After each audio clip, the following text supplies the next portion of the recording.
Andhra Ooty news కి స్వాగతం.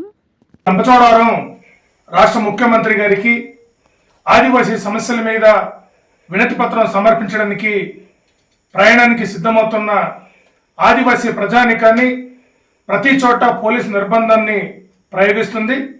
ఈరోజు మమ్మల్ని గృహ నిర్బంధం చేసి ముందస్తు అరెస్ట్ చేసి రంపచోడవరం వెళ్ళనివ్వకుండా అడ్డుకోవడం చాలా దుర్మార్గమైన చర్య అని చెప్పి మేము భావిస్తున్నాం.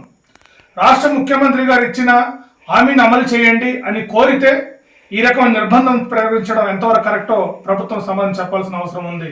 అంతేకాకుండా ఆదివాసులకి గుండెకాయలంటి 1/70 చట్టం రద్దు అయిపోతుంది, సుప్రీంకోర్టులో మీరు తక్షణమే కౌంటర్ పిటిషన్ దాఖలు చేయమని రాష్ట్ర ప్రభుత్వానికి డిమాండ్ చేస్తే రాత్రిపూట అర్ధరాత్రి పూట పోలీసులు పంపించి అరెస్ట్ చేయిస్తారా?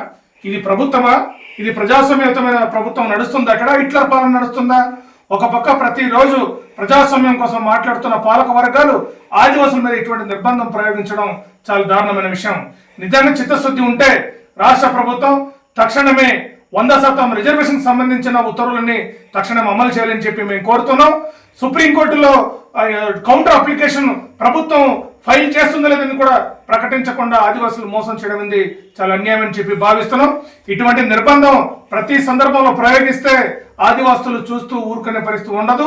భవిష్యత్తులో జరిగే పరిణామాలకి రాష్ట్ర ప్రభుత్వమే బాధ్యత వహించాలని చెప్పి సందర్భంగా హెచ్చరిక జారీ చేస్తున్నాం.